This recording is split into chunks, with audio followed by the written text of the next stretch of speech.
show.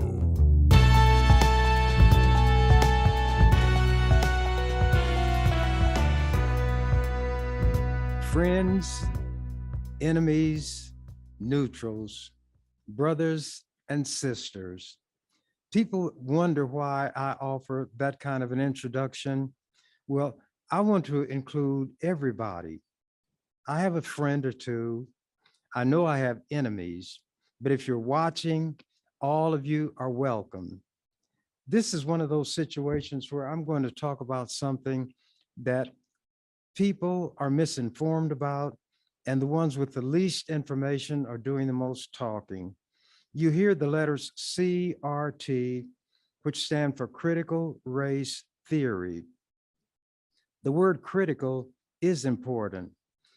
Critical could mean something very serious or something analytical, something which has been studied, something that is essential and necessary. Critical race theory is something that the white Republicans are using to make an outright, overt, direct appeal to the racism that they know is in them, and they know it is in white people in general. The thing that proves that white people are generally racist is the fact that their politicians make a direct appeal to that. At least two guys running for governor talk about being against critical race theory, and I bet neither one of them could tell what this is about. And before I get through, I will put it in a nutshell, but I can do that now. Black people know this, scholars know it, people who've done ordinary superficial reading of American history know it. America is a country that was founded on slavery. Its economy was built on slavery. It was the only system in the world where capital, which is the money and the profit producing items, was connected to labor. The Black people who were enslaved served the function of being both capital because they had a monetary value and labor because they did the work. This happened nowhere else, anywhere in the country, anywhere else, I mean, in the world. And there was no slavery as inhumane, brutal, cruel, and murderous, full of sexual violence and assault by slave owners, slave holders on Black women and men and children. That is why there were white people in the North who would pay to spend time on a plantation for a few nights so they could beat the slaves, they could have sexual favors with men, women, or children. And if you read history, you'd know this because there were written accounts of it by white people. But Americans do not read history. Not knowing their history, politicians not knowing history, all kind of craziness and absurdities are presented as the truth. There were travelers to this country from Europe who wrote about the conditions they saw on these slave plantations. And by the way, every colony, with the exception of Massachusetts, allowed slaveholding and in fact did hold slaves. If everything about slavery is to be banned from the teaching that goes on in the schools, nothing can be taught about the US Constitution. I'm working on an article that I will submit to the World Herald at some point. So I'm not going to give away this information that anybody would have who reads the Constitution, but people who talk about it don't read it. And I know this. So when statements are made by these politicians about being against critical race theory and the flat assertion that white parents don't want this taught in the schools, it shows how racist, but mainly how absolutely ignorant they are. I'm going to do a little bit of reading today to give a bit of background and understanding. And I will read so it won't be taken as just my opinion. You can take it as my personal comments and convince yourself that I'm not really reading, but those people are not the ones I'm trying to reach.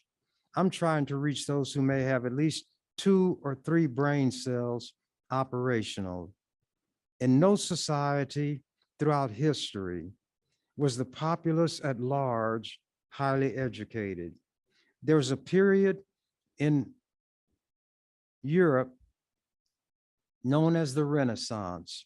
That's when the arts, literature, drama were supposed to really flourished, but the ordinary people were not a part of that. Even the run-of-the-mill writer or scribbler was a part of it. There are a few names associated with the Renaissance, whether it's painting, drama, music, whatever. So a period in history may carry a name or a title, but it does not designate what is going on for the ordinary people. There's a term Luddite, which has to do with people who stand against anything that's new and will destroy whatever is new.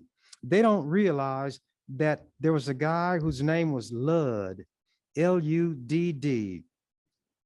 He was worried, and those who followed him, that with the growing technology in those days, machinery, there would be jobs taken and the laboring people would be out in the cold without any way to make a living. So they systematically went to factories and wherever machinery could be found and did what they could do to destroy it. And the people who followed Ludd were known as Luddites. And that term Luddite has come to mean anybody who stands against progress and will do whatever is within his or her power to stop the flow of progress. So what we are dealing with are Luddites, and they don't even know what the term means. I'm going to read from an article that appeared in the New Republic. It's a magazine, July and August of last year. The headline would be how a filmmaker created the frenzy over, quote, critical race theory. Before this guy, it was not anything out in the public domain as it is now. Last September, that would be last year, an obscure 36-year-old documentarian named Christopher Rufo landed a slot on Tucker Carlson Tonight, which is on Fox television. Knowing the president would be watching, he sounded the alarm about an ideology almost obscure as he was, critical race theory. Rufo, who describes the theory as the notion that the United States was, quote, founded on white supremacy and oppression, unquote, begged Donald Trump to take action. Critical race theory, he warned, had become the, quote, default ideology of the federal bureaucracy, unquote. The next morning, Rufo got a call from Mark Meadows, the president's chief of staff, just a few days later, the White House issued a bizarre memo instructing public agencies to root out the theory from government trainings. Nobody even knew what it was. So what people did know about was what was referred to as sensitivity training, where supervisors and others were taught to be knowledgeable and aware of differences among the employees who work there. Avoid insulting words, conduct, and other things that were demeaning and hurtful. That was the only thing these white people knew. So Trump issued an order that there could be no more sensitivity training in any government operation or in any company run by a contractor who had business with the federal government. So they equated sensitivity training, where you teach people to treat each other with respect, was equated with this vague notion that had been put out there of critical race theory, and the one using it didn't know what it meant. In the months since Rufo's TV appearance, roughly a dozen states from Idaho to Tennessee have passed or considered legislation banning critical race theory from schools and government institutions. You'll notice when it's mentioned by politicians, they don't even describe it, let alone explain it. That is the secret code for the racists, the white supremacists, the Ku Klux Klanners, and all those who've always hated Black people. They're opposed to the LGBTQ community and so forth. Almost overnight, Rufo, and some may have never heard of him, his name is spelled R-U-F-O. Rufo has become the standard bearer for a hysterical movement to solve a problem that may not even exist, and in the process, charted a course for the right wingers in the Biden era. With a likable moderate in the White House, the task for operatives like Rufo is to gin up evidence of an overwhelming conspiracy everywhere, convincing voters that the left has taken over the school and the workplace, which the schools didn't even know, nor people in the workplace, nor anybody else. Rufo has had an unusual career. He came up not through the traditional conservative biosphere, but as a man about town documentarian. He made a film about roughing it in Mongolia that the New York Times called, quote, self-involved, and a PBS documentary about inner city poverty. Last year, after the Floyd protests, remember the cop held his knee on Floyd's neck for 9.5 minutes. He learned that the city of Seattle was hosting a racial sensitivity training where white employees were urged to practice, quote, self-talk that affirms their complicity in racism, unquote. Now, I've never heard of a formal presentation of that kind, but what this Rufo needed to do was to scour the country, and if he could find somebody who would use something like that, which is inflammatory to these white people who are ignorant, that's what he would use and say, this is what's going on all over the country. So that was one of the items he put in his grab bag. Supported by Patreon and more recently by a Manhattan Institute fellowship, Rufo started collecting tips from other, quote, whistleblowers, unquote, about funky language in diversity trainings from Cupertino, California, where third graders were asked to rank themselves according to privilege. How would they even know what privilege means? Whether that happened or not, I don't know. To New York City, where a principal urged parents to be, quote, white traitors, unquote, and advocate for, quote, white abolition, unquote. None of these things have I heard about. Rufo did not answer questions about whether he has other affiliations or funding sources. The past year has produced a remarkable amount of hand-wringing and self-flagellation among middle-class white people, not all of it productive. But Rufo has framed these isolated incidents of identitarian malapropism as evidence of an overreaching Marxist plot to replace the, quote, categories of bourgeoisie and proletariat with, quote, the identity categories of white and Black. When have the words white and Black not been used to describe what goes on socially in this country from slavery days up to and through the present? Rufo says he has provided feedback on at least 10 of the critical race theory bills moving through state legislatures. He is adamant that they do not seek to govern what can be taught in the classroom. But isn't that what they say?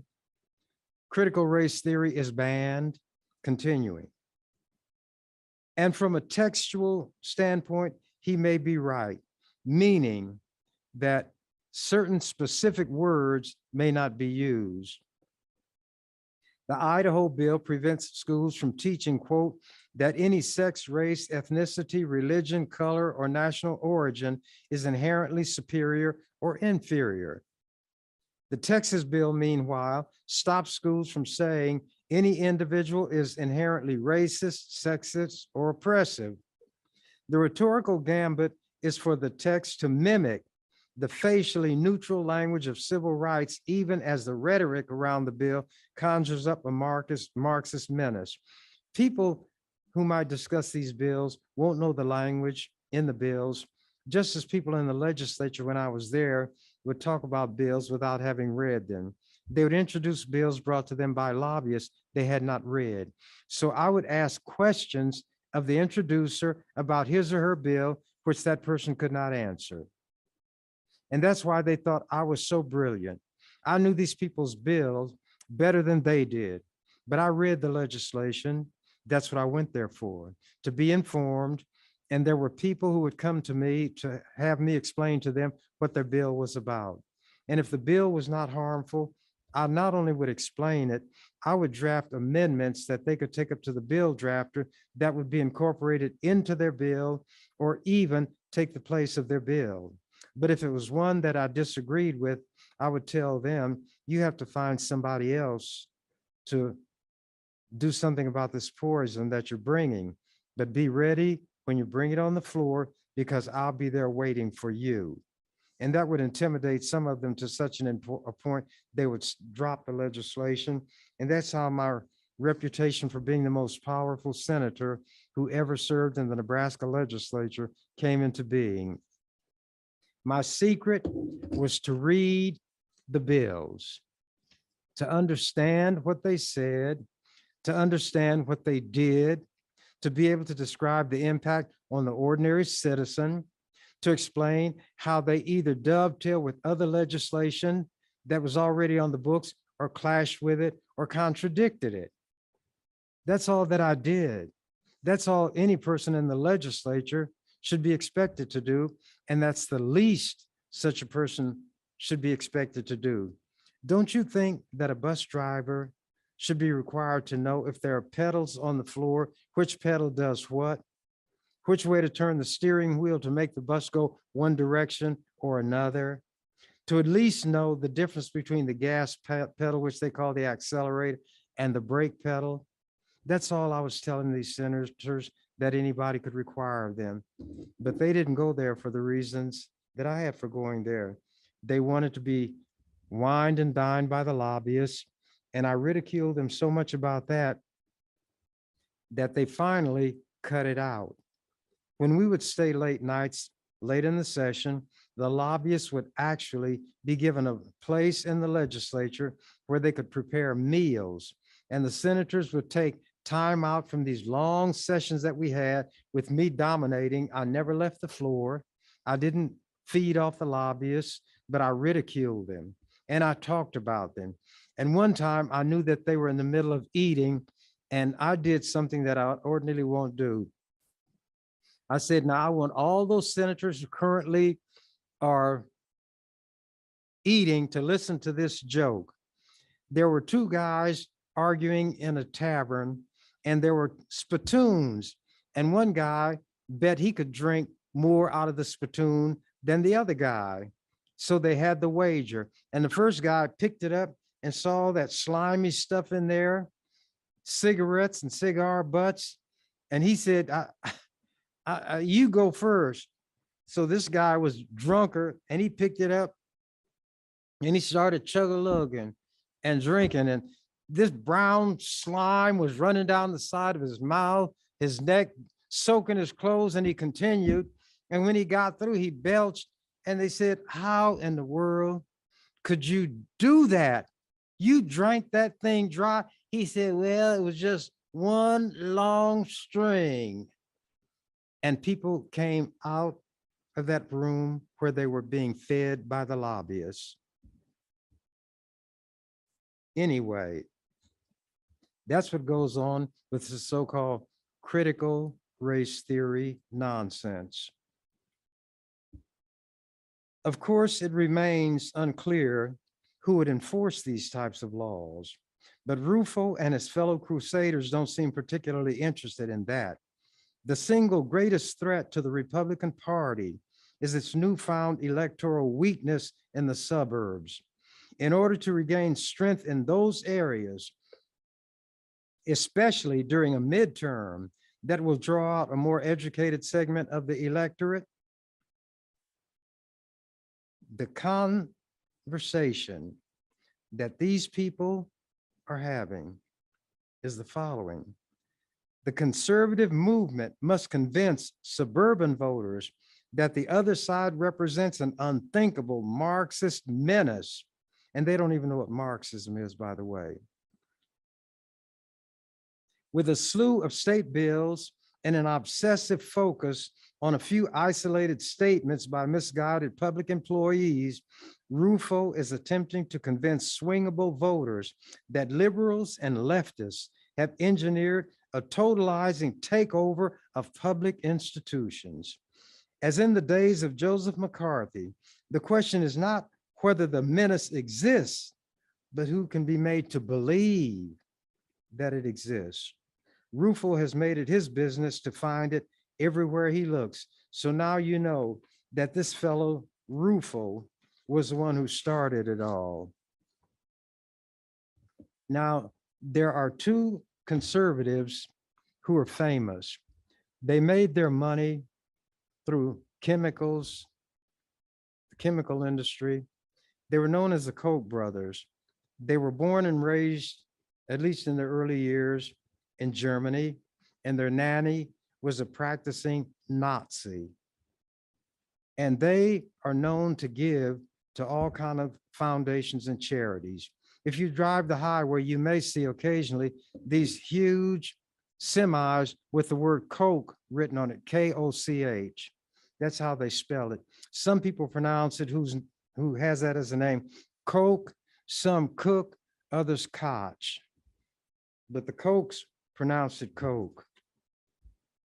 This article was written or published October the 17th of last year.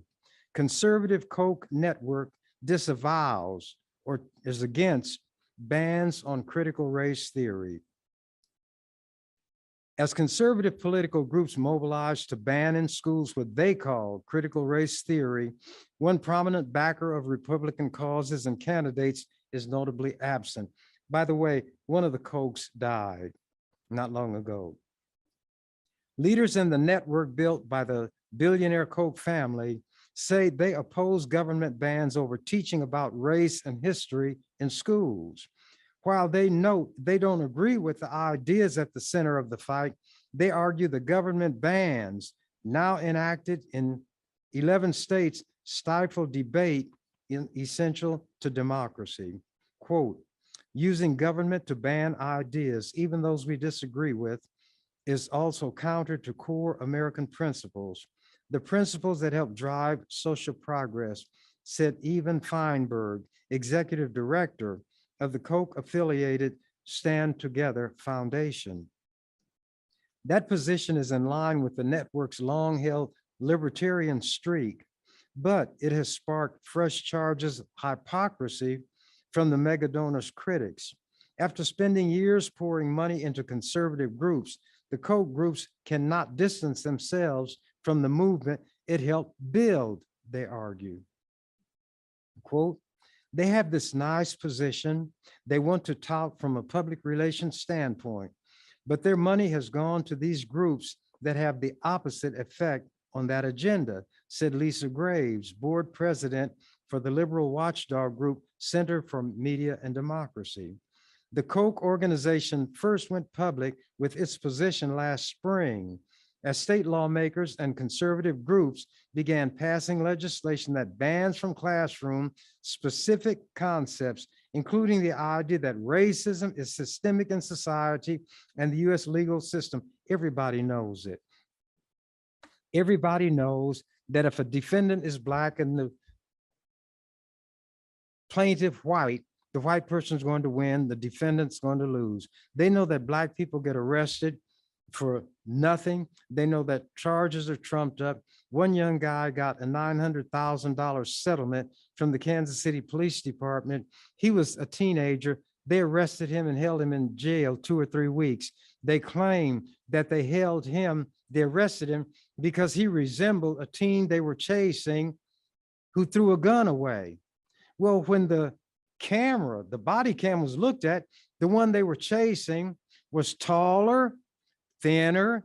He had a different hairstyle and different color clothing. The only thing that was the same was they both were Black. So all the cops wanted to do was arrest somebody. When that body cam came out, the Kansas City Police Department immediately wanted to make a settlement, and it was $900,000. You've seen time after time after time where police have shot Black people under circumstances where they ought not even have been stopped by the police. And I won't detail them all because I don't have time. But for any white person, the most racist, to try to say there's not racism in law enforcement, in the courts, in prosecutor's office is somebody not even worth acknowledging. It's out there, and it's clearly out there. The Koch Foundation is deemed to be hypocritical because of the fact that it funds groups that sees these conspiracies everywhere, that supports this anti-critical race theory, which they don't understand. But let me continue with this article.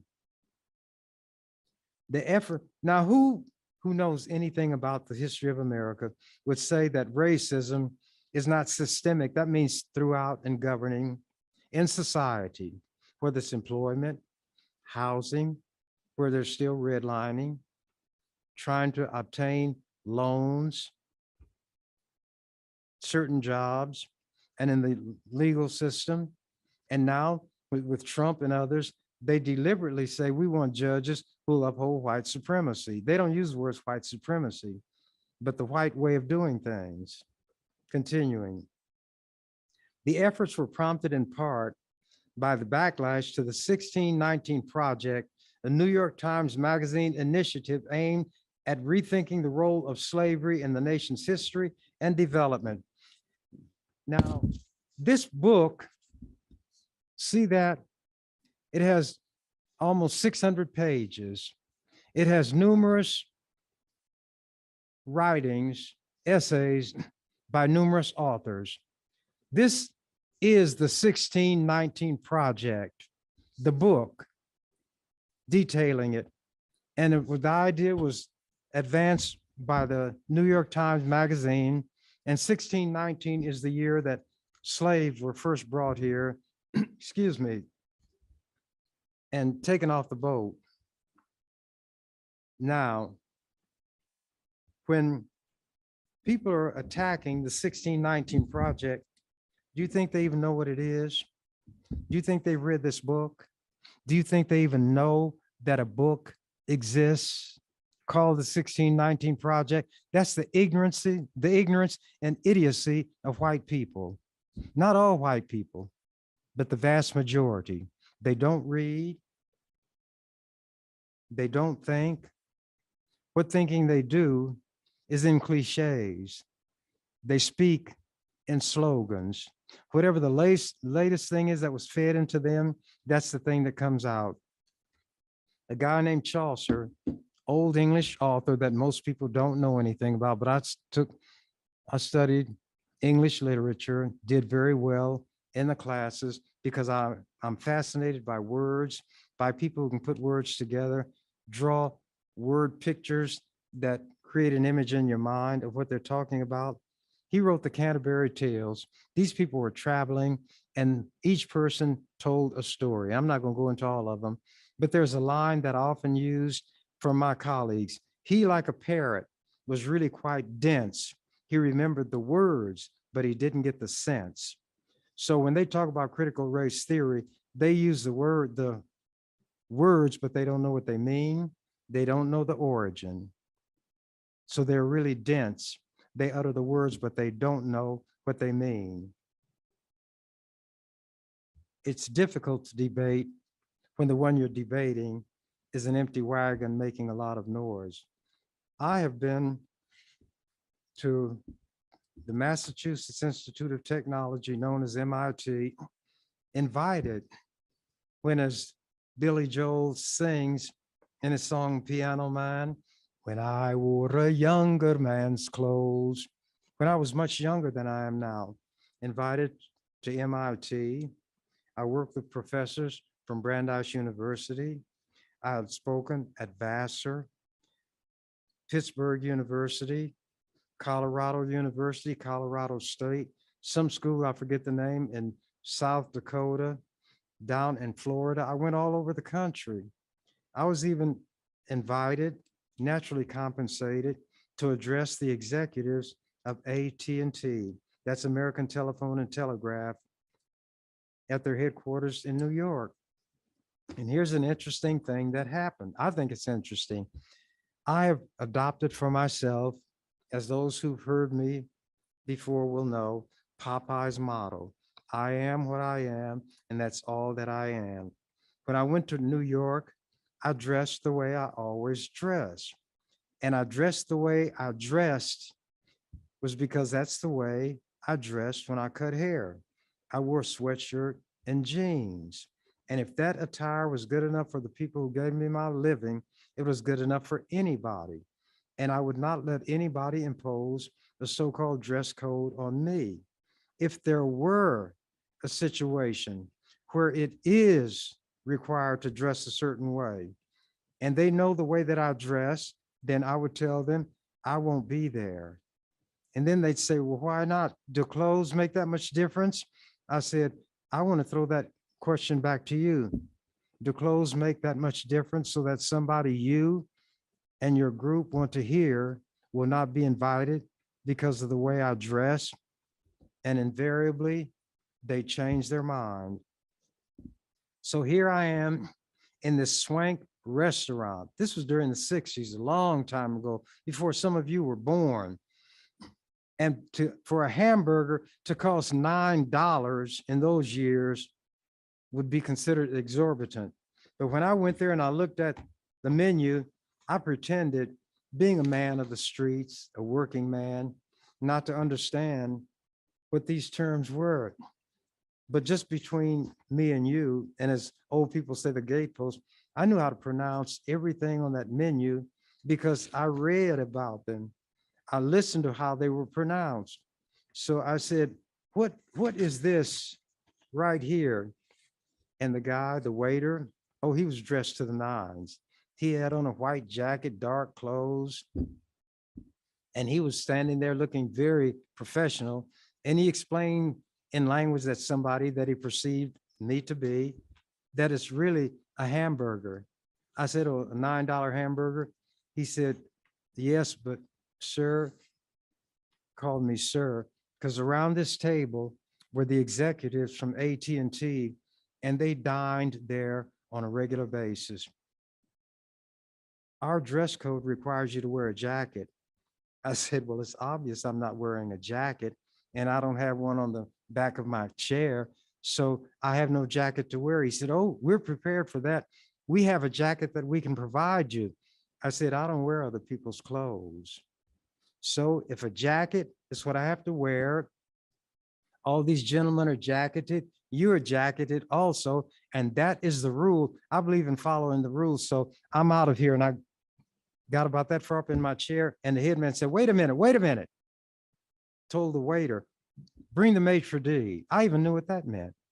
So the maitre d' came, and they whispered for about 3 seconds.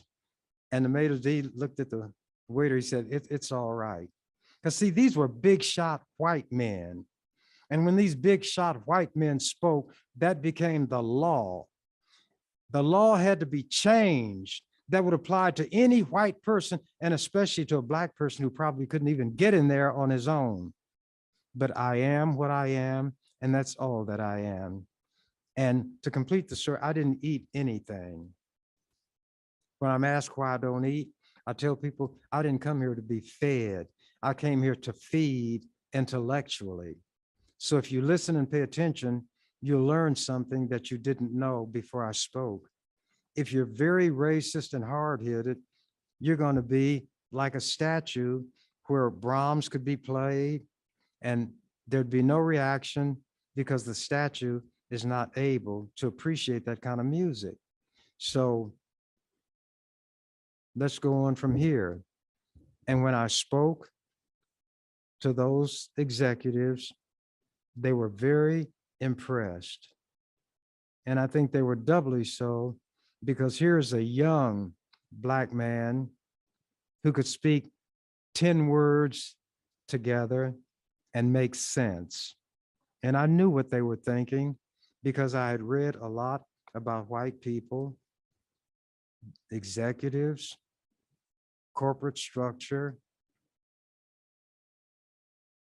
I was on their footing, but I stood head and shoulders above them intellectually.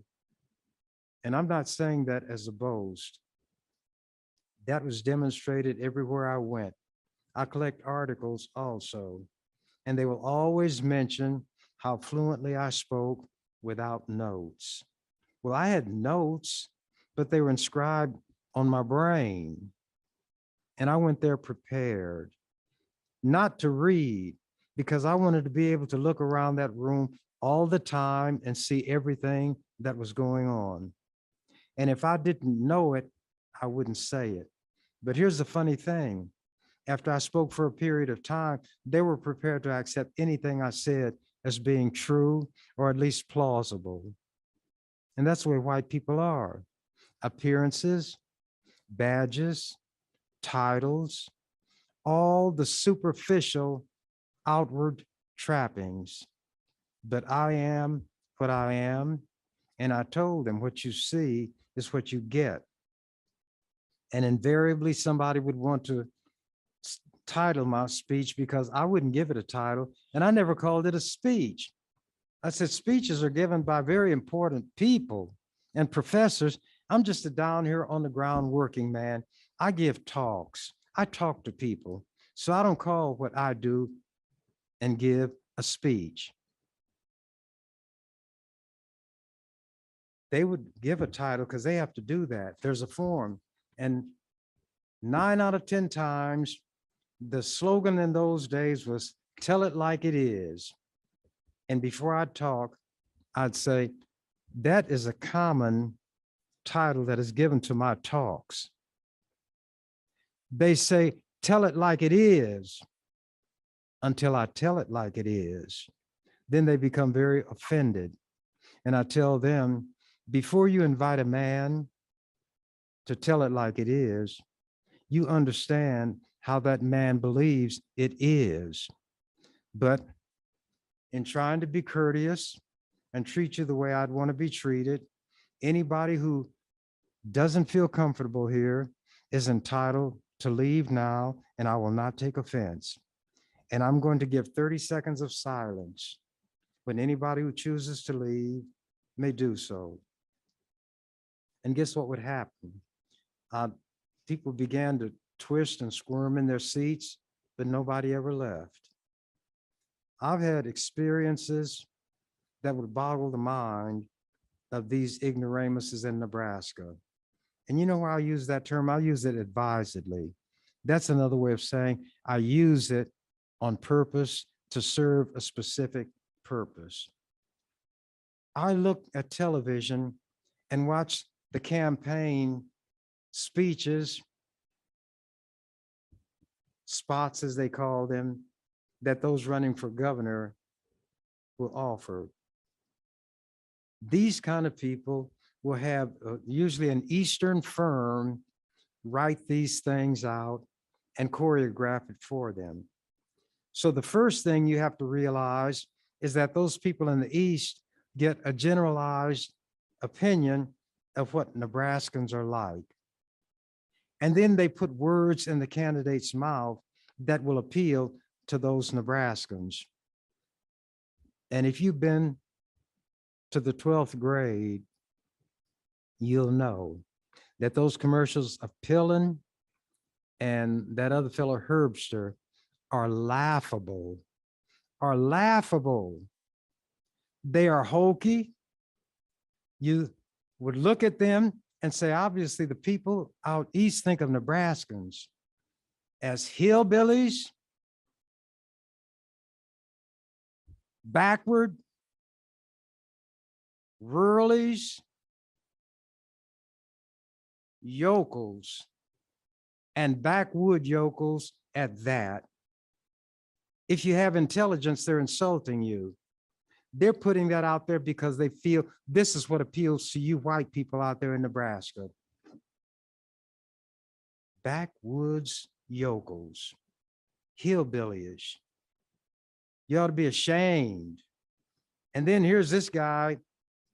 Oh, how many of you all get up in the morning and look out your door and you see the rear end of cattle and somebody on a horse driving them? And this is about somebody who's going to take your state somewhere, but they know white people. You all know each other.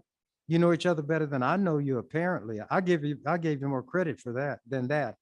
And based on what happened in the legislature, I felt you sent those dumbbells down there because you weren't aware of what they were and how dumb they really were. But I displayed so graphically what they were, and you sent them down year after year after year, decade after decade. They couldn't handle me, so you had to figure a way to get me out of the legislature to stop embarrassing all the white people you sent down there. I was entitled to believe that you sent the best that you had to that legislature, and it was pretty poor stuff. So what did you do? The Constitution, the organic law of your state, you changed that Constitution to get rid of one black man. One black man was so awesome that 48 white people could not contend with him.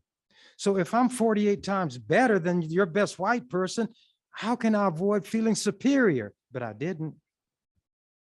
I just felt they were victims of a poor upbringing.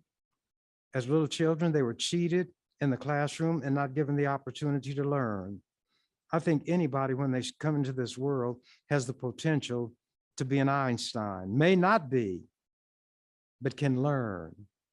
And a lot of times, when they're crippled in school, they never overcome it.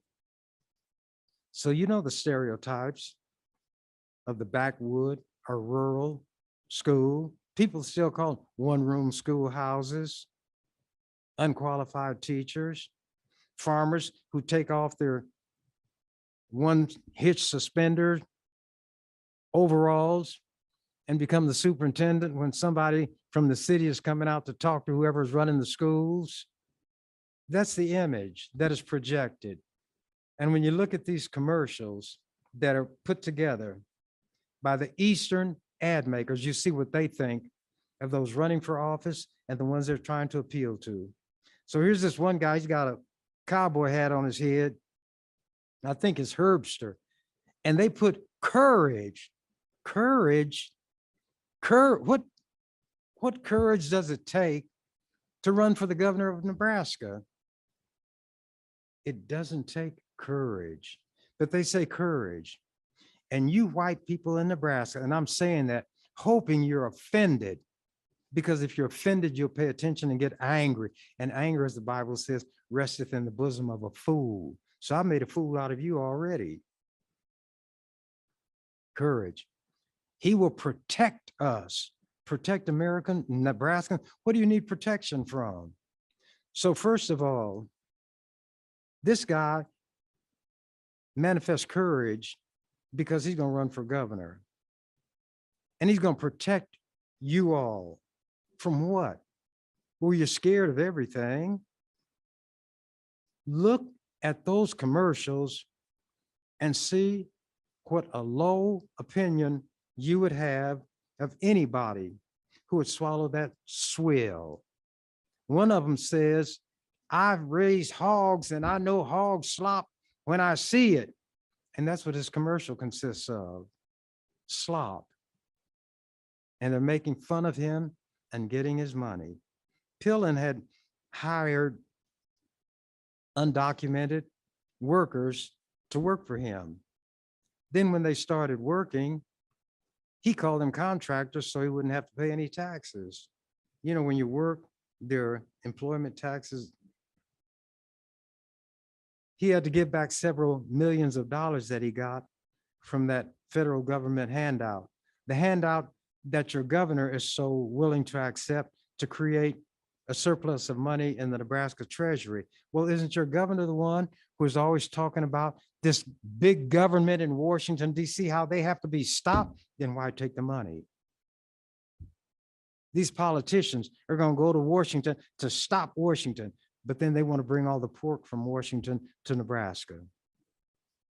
They contradict themselves because they're ignorant. And in that, I mean it in the sense of not knowing, not understanding. It is pathetic.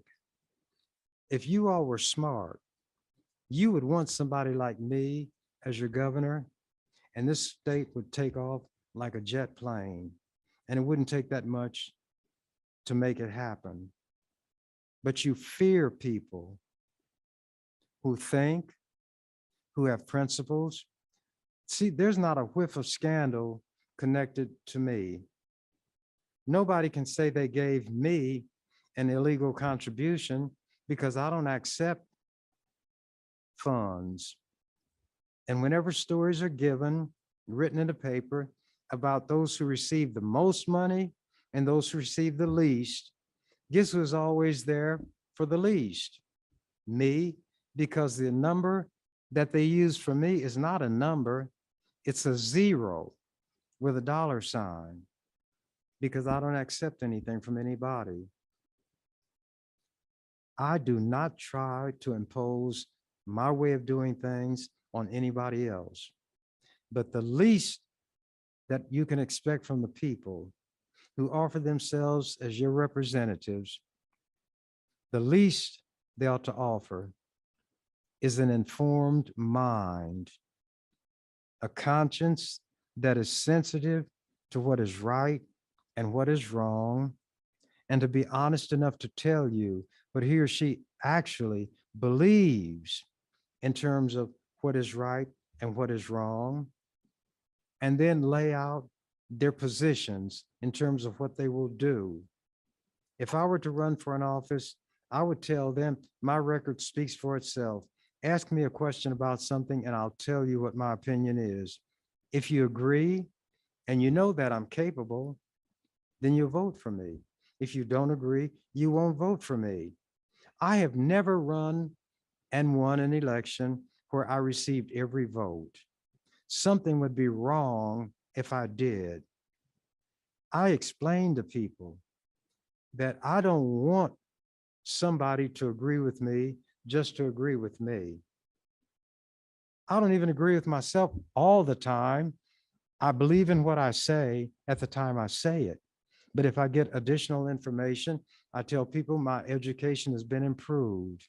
What I thought to be the case when I said that at that time is not what I think is the case now, because I have more information. I've changed my opinion, I've changed my mind, and my conduct will reflect that. And they knew that in the legislature. If they could persuade me with argument, then they've got me, provided it's not something I disagree with from the standpoint of what I deem to be right and what I deem to be wrong. If I deem something to be wrong, then they know they're not going to get me. But the extent of my opposition depends on how wrong I deem it to be, how much harm I think it will do. Now, I follow what I call the Lawrence Schmidt, he was a senator, the Lawrence Schmidt principle. I think it's so clever, I wish I could take credit for it. And because people don't know that he's the one who said it, I could get away with it. But I call it the Lawrence Schmidt principle. This is a bill that doesn't help anybody. It doesn't hurt anybody. It doesn't do anything. It doesn't cost anything. Now, bills like that, I let go through all day because it'll make the one who brings it feel good. But if too many of them come, then I begin to stop them. And how do I stop a bill? First of all, I know what the bill says. I can pick it apart line by line, word by word, and I can offer an amendment on every line, and they know that. And some bills that I don't like, I'll draft my amendments in advance and file them on the clerk's desk, and everybody knows what they're going to deal with. because I'll discuss every amendment that I bring. And here's how I do it. If you make a motion or offer an amendment, you have 10 minutes for your opening. Then you can speak 2 more times for 5 minutes. That's 20 minutes. And then if you're the introducer, you get 5 minutes more. That's 25 minutes. So I tell them, you all who know basic math, but if you've forgotten it, you've got computers. And if you don't have computers or calculators, you can ask a staff member. If I have 10 amendments, 10 times 25 would be 250 minutes. There are 60 minutes in an hour. Divide 225 by 60 and see how many hours you're going to be here on these amendments. But then it's not just the amendment. I can take a vote on it. Then I can move to reconsider. My move to reconsider is a new motion, and I get 10 minutes to open, 5 minutes to speak on it, then 5 minutes to close. So that's 25 more minutes. So on one motion, original motion, I get 50 minutes. So if I have 10 amendments up there, you've got to multiply that by 2 because I'll offer a reconsideration motion. So there'll be 20 items that I can discuss, each one for 50 minutes. And that's how I did it. It was in a fishbowl. Everybody had a chance to observe what I did and how I did it. And I'm doing that for a purpose today, to demonstrate that if I say something, I know what I'm talking about. I leave open the possibility that with all my research and all of my study, I could have missed something, and it's possible that I'm in error. So if you show me something that I think is correct, I see nothing for me to gain by holding to something that I know is false. So I will accept what you say and thank you for having improved my education. But before I launch on something, I do as much research, not as I can, but to be able to answer any questions that a group of moderately informed people on that subject would ask. But I know they're not informed at all. And I know they're not going to ask me any questions. And I welcome them. I say, is there nobody with a question? If somebody will ask me a question, then I will take less time to discuss this motion. And nobody will even take the bait then. There was one time I stood up to demonstrate how intimidated they were. And I didn't come there punching people, strangling people, grabbing people, shaking people, like white teachers used to do little black children when I was in school. And maybe if they hadn't dealt with this little black child that I was, when I couldn't fight and didn't know how to fight, and had been taught that I was to respect this white person, if that white person or those white persons who did it hadn't mistreated that child, that helpless child, the way they did, you all wouldn't have the black man that you have to deal with today. Some people are crushed by childhood experiences. Others are made stronger. You know that statement, if it doesn't kill you, it'll make you stronger and you can last longer. But this one day I stood up. Well, I always stand, but in those days I would sit down occasionally. And I kind of leaned into the mic and I said, you know what I'm going to spend these 5 minutes doing?